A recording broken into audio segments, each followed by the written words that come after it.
Alors nous voilà prêts pour attaquer la troisième solution avec priorité égale, où on va considérer vraiment les arrivants dans l'ordre de leur arrivée. C'est-à-dire que on va toujours garantir l'exclusion mutuelle correcte lorsque c'est nécessaire. On va tolérer d'avoir plusieurs lecteurs en même temps, mais c'est des lecteurs qui seraient vraiment à la suite dans la file d'attente. Et s'il y en a un qui est plus loin derrière un rédacteur, il va devoir attendre son tour pour pouvoir réellement accéder à la ressource. Au niveau des règles, elles sont légèrement plus simples. Un lecteur va pouvoir accéder à la ressource s'il n'y a pas de rédaction en cours, exclusion mutuelle avec le rédacteur. Le rédacteur va pouvoir y accéder s'il n'y a ni lecture ni écriture en cours. D'accord. Et puis après, on va gérer correctement la file d'attente avec l'exploitation en fait, d'un sémaphore pour ceci. Donc on repart sur l'idée d'avoir une solution à base de sémaphore avec une ou deux variables lorsque c'est nécessaire. En l'occurrence, on aura toujours besoin de cette variable, comme précédemment, NBReaders, qui nous permet de savoir combien est-ce qu'on a de lecteurs qui sont en cours, qui ont accès à la ressource, pour savoir qu'on est le premier et savoir qu'on est le dernier à quitter l'accès à la ressource. Cette variable, on va devoir la protéger, donc on va utiliser un sémaphore qu'on va appeler mutex. Il va vraiment servir comme un mutex, c'est pour ça que je l'appelle comme ça ici. On ne va pas le garder, on ne va pas le verrouiller en se bloquant sur autre chose, d'accord? Il va fonctionner vraiment comme un mutex, comme il faut. On va reprendre l'idée d'avoir un sémaphore qui s'appelle writer, qui va permettre en fait au premier lecteur de bloquer l'accès au rédacteur. Petite différence avec ce qu'on avait pour la priorité au lecteur, c'est-à-dire que ce sémaphore ne va pas être utilisé par les rédacteurs pour bloquer les lecteurs. On verra plus tard dans le code comment est-ce qu'on fait ça. Par contre, ce qu'on va utiliser, c'est un nouveau sémaphore qu'on va appeler FIFO. Il porte bien son nom parce que chaque acteur qui va vouloir accéder à la ressource va commencer par tenter d'acquérir ce FIFO. Ce sera un sémaphore initialisé à 1 qui, lui, va nous permettre en fait la garantie de garantir qu'on traite vraiment les acteurs par ordre d'arrivée. Alors voyons dans le code ce que ça va donner. On a nos trois sémaphores, notre variable. Les trois sémaphores initialisés à 1, encore une fois, ils servent en fait comme s'ils étaient des mutex. Donc on les initialise à 1. Alors, première chose que je vais faire ici, c'est exploiter mon FIFO. Qu'est-ce que je fais avec mon FIFO? Si on regarde d'abord les rédacteurs. Dans log writing, j'acquiers le FIFO. Et dans unlock, je le release. Ça veut dire qu'avec ça, je garantis l'exclusion mutuelle sur les rédacteurs. Effectivement, s'il y a un rédacteur qui a accès à la ressource, le suivant il va bloquer sur FIFO, celui d'après va bloquer sur FIFO. Et le seul moyen de pouvoir passer, c'est qu'il y ait un rédacteur qui ait fait un unlock writing pour relâcher le FIFO. Donc là, on a l'exclusion mutuelle qui est correcte. C'est un peu particulier, comme vous le voyez, pour les lectures, puisque là, pour les lectures, je fais un acquire à l'accès et je fais le release aussi à l'accès. Alors pourquoi est-ce que je fais ça? Si je mettais le release ici dans le unlock reading, qu'est-ce qui se passe? Ça voudrait dire que s'il y a un lecteur qui avait accès à la ressource, le lecteur suivant qui arriverait, il serait bloqué ici sur le FIFO. Alors que s'il y en a un qui arrive juste après, il faut qu'il ait le droit de passer aussi. On aimerait pouvoir avoir plusieurs lecteurs qui accèdent à la ressource en même temps. Donc je ne peux pas me permettre de faire ça. Avec ça, ce que je me garantis en fait, c'est que d'une part, tout le monde va s'entasser sur la même FIFO en arrivant. Donc je vais pouvoir effectivement traiter les gens dans l'ordre d'arrivée. Les gens ou les threads, disons. Et puis là, la différence, c'est que je vais leur lâcher là pour permettre de traiter le suivant. Puis traiter le suivant, potentiellement le suivant, c'est un lecteur. Puis à ce moment-là, je vais mettre en place ce qu'il faut pour que lui, il ait le droit de passer. Et que si c'était un rédacteur, j'aurais mis en place ce qu'il faut pour le bloquer. Et c'est là qu'on utilisera notre sémaphore writer pour le faire correctement. Voilà donc pour l'usage de ce FIFO. Et donc maintenant, pour justement bloquer correctement les rédacteurs, je vais utiliser ce sémaphore writer. Alors qu'est-ce que je fais? L'astuce ici, c'est de dire, pour un lecteur, s'il est le premier, il va faire le acquire là-dessus. En faisant ça, il bloque ce sémaphore. Et donc malgré le fait qu'après il relâche le FIFO, en relâchant le FIFO, potentiellement il relâche un rédacteur qui est en attente. Le rédacteur qui est en attente, il va pouvoir tenter sa chance, mais pour tenter sa chance et réussir, il doit passer par ce writer.acquire. Et à ce moment-là, il sera bloqué parce que ce sémaphore a été bloqué par le premier lecteur.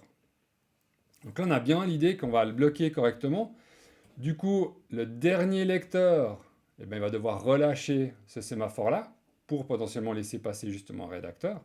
Puis le rédacteur, vu qu'il a fait un acquire ici, il faudra évidemment qu'il fasse un release de l'autre côté pour que tout se passe bien correctement. Par rapport à mon petit attention que j'avais mis là précédemment sur justement le fait qu'on n'utilise pas ce sémaphore writer pour bloquer les lecteurs, alors comment est-ce que je l'explique? Simplement, pour qu'un lecteur soit bloqué là-dessus, il faudrait qu'effectivement le sémaphore soit déjà à 0. Pour qu'il soit à 0, une seule autre option, c'est que il y ait un rédacteur qui l'ait mis à 0. Donc il y a un rédacteur qui fait acquire. S'il y a un rédacteur qui a fait acquire, ça veut dire qu'il a accès à la ressource et qu'à ce moment-là, il possède aussi FIFO ici.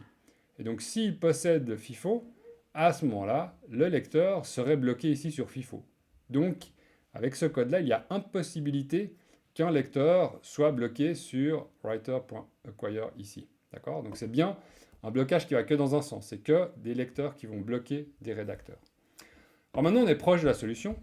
Ce qui nous manque encore, c'est une petite section critique pour protéger correctement notre variable nbreaders. Ici, elle n'est pas protégée du tout. Ici, dans le lock reading, elle est protégée par le FIFO, d'accord? Par contre, vu qu'elle ne l'est pas dans le unlock, il faut qu'on la protège correctement. Pour ce faire, rien de tel qu'un mutex. D'accord? Donc j'utilise mon mutex ici pour le faire. C'est un mutex qui ne va jamais être gardé, donc c'est-à-dire que de manière transitoire, il sera bloqué, mais il va directement se débloquer parce que jamais il va être bloqué ici, puisqu'on sait que on ne peut pas bloquer un lecteur sur writer.acquire, comme ceci. Et voilà, là j'ai une solution priorité égale. Donc ce que je vous propose, c'est de reprendre de nouveau un petit scénario pour voir ce que ça va donner. Le scénario, il est un peu plus simple que les précédents. J'ai supprimé la deuxième partie du scénario. On attendait que les lecteurs partent pour ensuite faire autre chose, puisque avec cette priorité égale, de toute façon, on va observer tous les cas intéressants avec cette première partie de scénario. On a donc nos trois sémaphores ouverts au départ.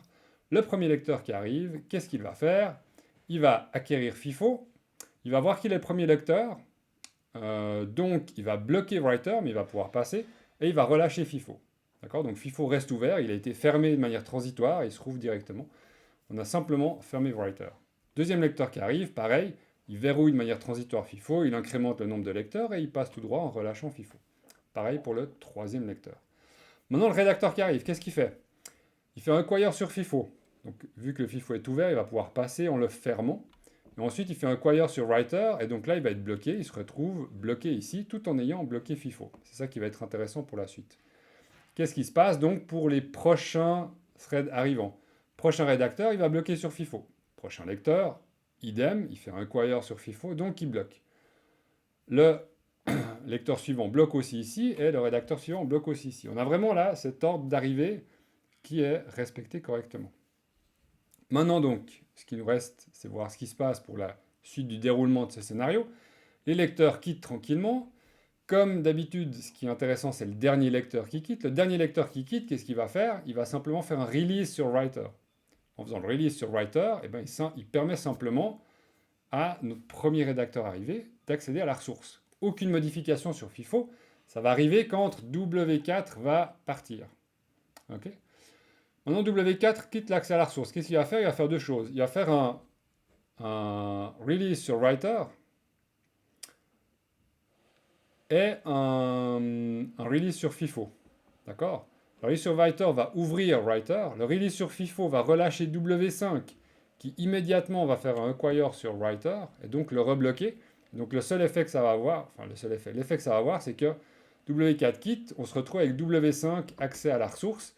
Les autres éléments sont toujours bloqués ici sur notre FIFO. Maintenant, lorsque notre rédacteur W5 part, qu'est-ce qu'il va faire? Encore une fois, il va faire deux choses. Donc un release sur writer, il ouvre writer. Il va également ouvrir FIFO.